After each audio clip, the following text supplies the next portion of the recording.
Hi అండి. Welcome to AJ coaching. ఈ వీడియోలో మనం percentages topic related previous year questions చూద్దామండి. ఓకే. క్వెషన్స్‌తో పాటు we also deal with the concept అండి. అండ్ మీరు ఎక్కువ ఏం ఫోకస్ చేయాలంటే అప్రోచ్ మీద ఫోకస్ చేయండి. చానా సార్లు వీడియో చూసేటప్పుడు స్టూడెంట్స్ ఎక్కువ దేని మీద అంటే ఆన్సర్ మీద ఫోకస్ చేస్తారు. నో అండి. You should focus on approach. ఎందుకంటే ఇవన్నీ previous year questions. Similar type of questions వస్తాయి. సేమ్ క్వెషన్స్ ఆబ్వియస్‌లీ రావు. సిమిలర్ టైప్ ఆఫ్ క్వెషన్స్ వస్తాయి కాబట్టి, మీరు అప్రోచ్ నేర్చుకున్నారంటే ఈజీగా డీల్ చేసేయొచ్చు. ఓకే. ప్రాబ్లమ్స్‌లోకెళ్ళిపోదాం. In a test B got 50 marks while A got 80 marks. Okay. Out of 115. Okay. A? What percentage of B marks was A marks అని అన్నాడు. ఓకే. Bకేమో 50 మార్క్స్ వచ్చినాయి. ఏకేమో 80 మార్క్స్ వచ్చింది. ఇక్కడ ఏమడుగుతుండు వాట్ పర్సెంటేజ్ ఆఫ్ పక్కన ఏముంది B ఉంది. Below ఎంత percentage ఏ marks అని అడుగుతుండు. ఇది చాలా ఇంపార్టెంట్ అండి. చాలా సార్లు కన్ఫ్యూజ్ అవుతారు. వాట్ పర్సెంటేజ్ ఆఫ్ బి అంటే బిలో ఎంత పర్సెంటేజ్. ఎంత పర్సెంటేజ్ బిలో అంటే బి కింద వస్తుంది. వాజ్ ఏ మార్క్స్ అనేది బిలో ఎంత పర్సెంటేజ్ అని అడుగుతుండు. 80, 50, 100 sorry 100 0 cancel 20, 28 160 option A answer. ఇక్కడ మెయిన్ మీరు ఫోకస్ చేయాల్సింది ఏంటంటే కింద ఏమేయాలని చెప్పి ఫోకస్ చేయాలి. ఇక్కడ ఏం అడిగిండు వాట్ పర్సెంటేజ్ ఆఫ్ బిలో ఎంత పర్సెంటేజ్ అన్నాడు కాబట్టి బి కింద వేసిన. ఓకే. ఎక్కువ శాతం ఇది కన్ఫ్యూజ్ అవుతారు కింద ఏది వేయాలని. పర్సెంటేజ్ ఆఫ్ పక్కన ఏముంటుందో కింద వస్తుంది ఎక్కువ శాతం అయితే. ఓకే. ఫస్ట్‌ది అయిపోయింది. నెక్స్ట్‌ది ఆర్ఆర్‌బీ టెక్నీషియన్‌లో వచ్చింది మనకి.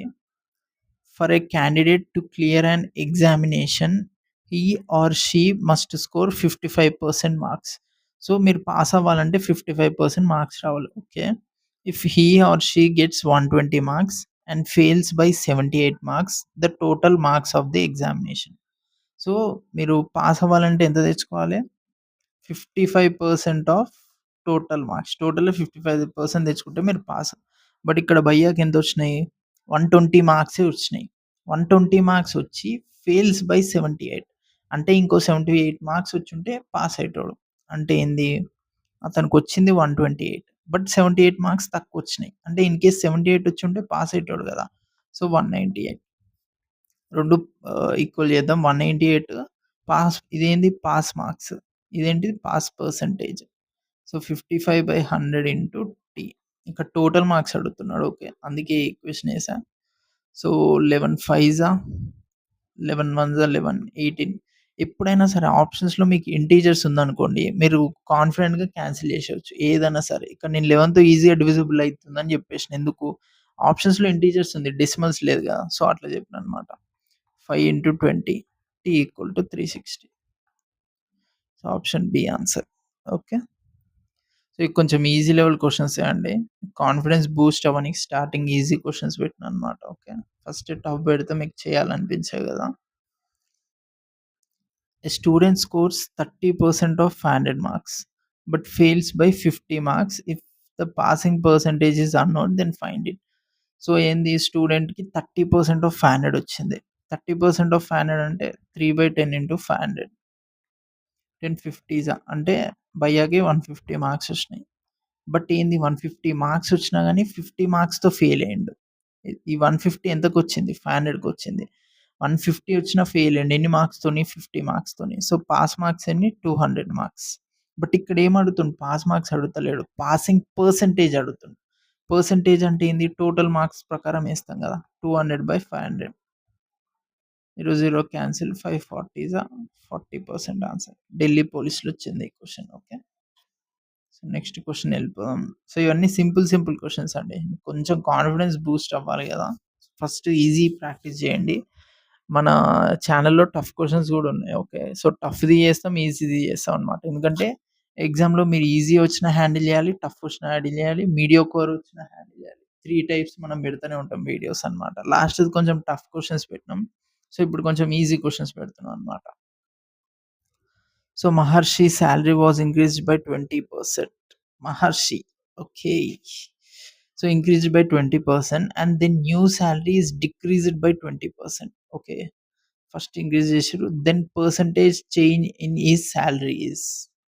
పర్సెంటేజ్ ఎంత చేంజ్ అయిందని. సో, చాలా మంది ఏమనుకుంటారంటే 20% పెంచిండు గదా! మళ్ళీ 20% తగ్గించిండు గదా! సో, సాలరీ ఈక్వలే గదా! నో చేంజ్ ఇన్ సాలరీ అనుకుంటారు. అలా ఉండదండి. సో, ఫస్ట్ ఎక్స్ అనే సాలరీ ఉంటది. ఈ ఎక్స్ సాలరీని 20% పెంచుతాడు. 20% పెంచినంక ఇక్కడేంది, ఇక్కడ న్యూ సాలరీ ఒకటొస్తది. ఈ న్యూ సాలరీని 20% తగ్గిస్తాడు. నువ్వు దీన్ని 20% తగ్గిస్తలేవు. ఈ న్యూ సాలరీ ఏదైతే వచ్చిందో దాన్ని 20% తగ్గిస్తారు. Okay. So, that is the logic. మీరు ఏం చేంజ్ ఉండదని కొందరు అనుకుంటారు. అందుకే చెప్తున్నా. సో, ఫస్ట్ ఏందండి, ఫస్ట్ సాలరీ ఎక్స్ అనుకుందాం. So, X is increased by 20%. So, చాలా మంది ఇప్పుడు ఎక్స్ ఇంక్రీజ్డ్ అంటే ఏం చేస్తారు? ఎక్స్ ప్లస్ 20/100 ఇంటూ ఎక్స్ ఏస్తారండి. సో, అది ఓల్డ్ మెథడ్ అండి. Old method and lengthy method.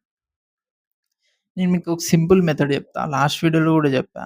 In case last video మీరు చూసుంటే అవసరం లేదు. బట్ చూడకపోతే నేర్చుకోండి.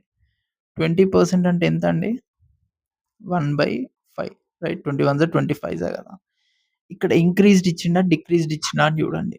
ఇంక్రీజ్డ్ ఇచ్చిండు.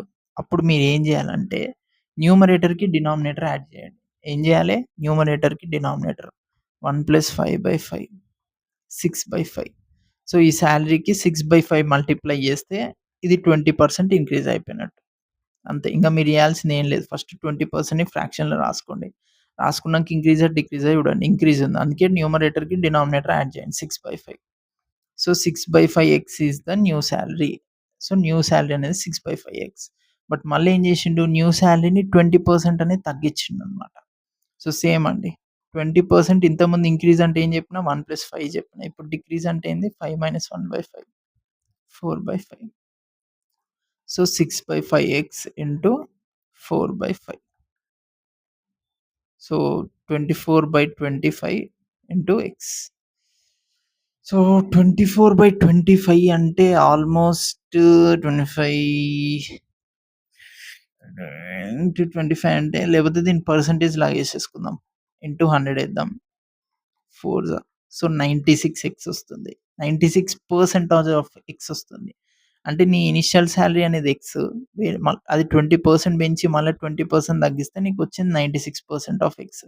అంటే ఏంది, టోటల్ 100%. బట్ నీకు 96% వచ్చిందంటే 4% డిక్రీస్డ్. ఓకే. మీరు ఫోకస్ చేయాల్సింది ఈ మెథడ్ మీద అండి. ఎక్కువ శాతం ఫోకస్ దీని మీద పెట్టండి. ఏం చెప్పినా ఇంక్రీజ్డ్ బై 20% అంటే ఏం చెప్పినా, ఇంక్రీజ్డ్ 20% అంటే ఫస్ట్ పర్సెంటేజ్ రాయండి. న్యూమరేటర్‌కి డినామినేటర్ యాడ్ చేయాలి. అదే డిక్రీజ్డ్ అంటే న్యూమరేటర్‌కి డినామినేటర్ సబ్ట్రాక్ట్ చేయాలి. చేసి దాంతో దాన్ని మల్టిప్లై చేయాలి అంతే. As simple as that. ఈ method important. Okay.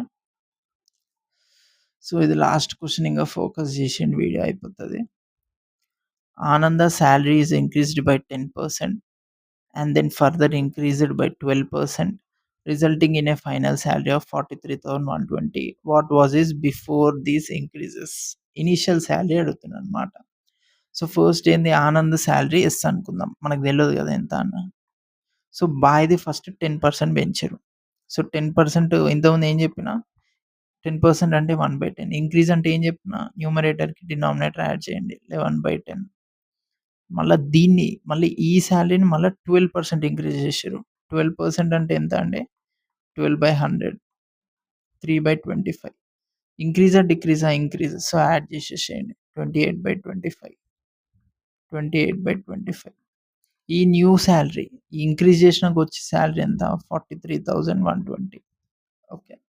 So, options అన్నీ ఇంటీజర్స్‌లో ఉన్నాయి కాబట్టి 28 టేబుల్‌లో ఇది పక్కా పోతదండి.